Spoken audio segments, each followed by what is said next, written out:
Hi there, my name is Hidde, and together with my cameraman Dennis, we travel throughout Europe to interview alumni of the University of Twente.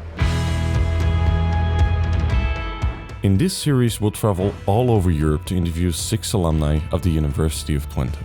And we're on a mission to discover the DNA of the University of Twente.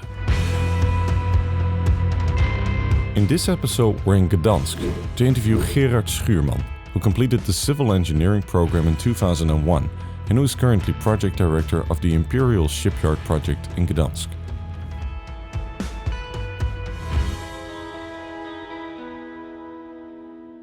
Well, hi Gerard. I'm very glad that you could welcome us here. First of all, I have a question. You studied at the University of Twente. When was this? About what time?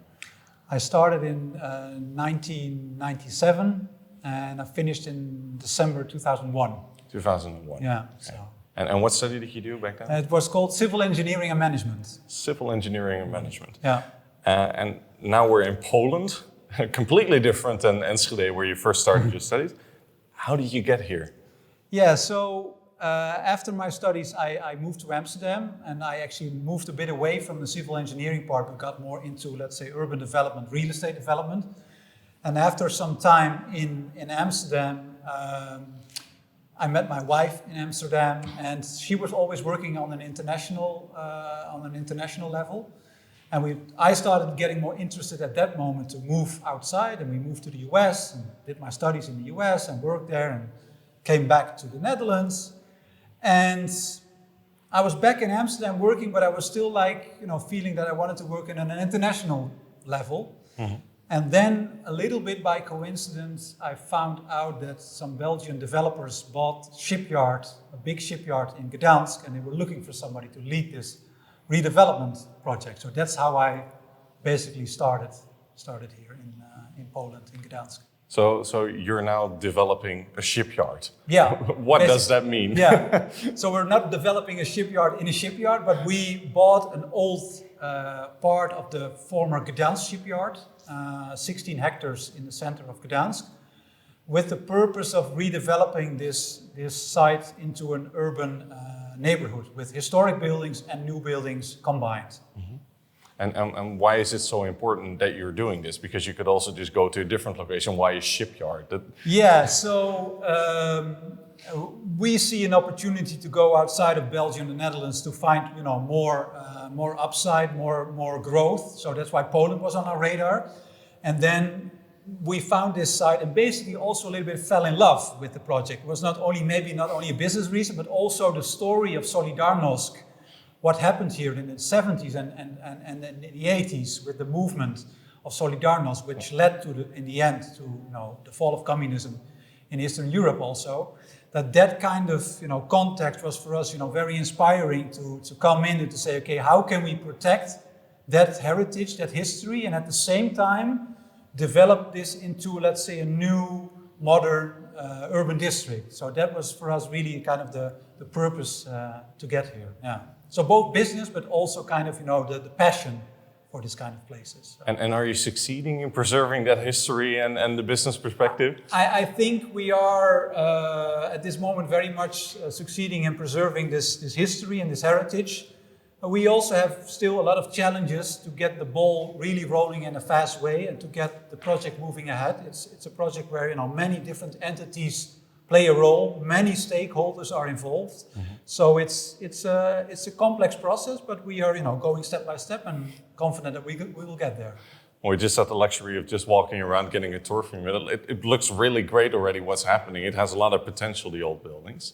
It must also be really inspiring for people that are currently studying civil engineering or perhaps thinking about studying at the university.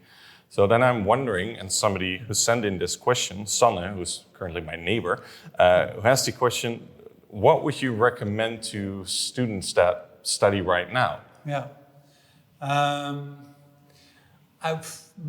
think my most important advice would be to always keep on exploring and keep an open mind, and I know that when you are in your studies of course logically you're very, let's say, focused on doing the job and finishing the job, but I would always say that try to keep an open mind and see what other options there are. For me, it was also that I, from civil engineering, went a little bit in a different way because I was constantly exploring, okay, what do I like, what do I don't like?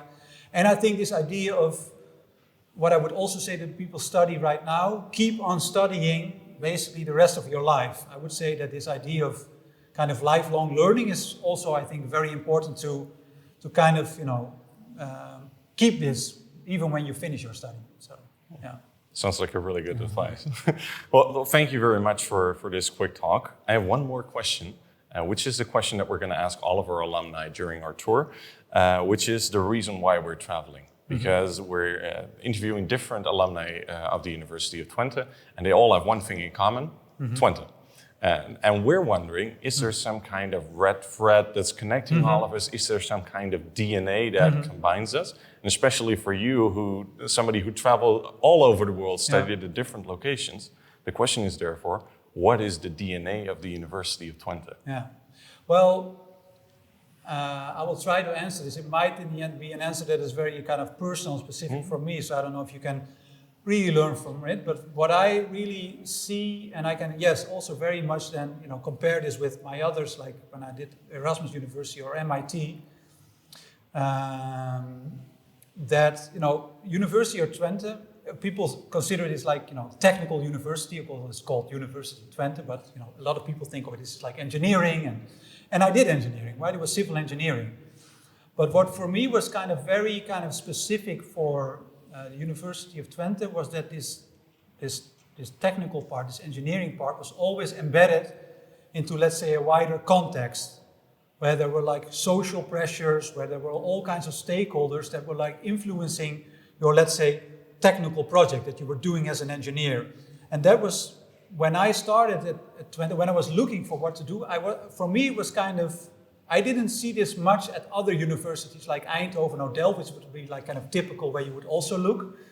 This notion that that your project is embedded into a wider context, and that there is like a business side, there's a societal side. That is something that I really take away from that, and that what I see like very much up to today in this project. That is like super important to remember that. Yeah, so. Sounds like a really good definition from your perspective, and I'm really glad that you're still working on that. So thank you very much for meeting with us today, explaining your story, and thank you very much for watching this series, and hopefully see you at the next alumni interview.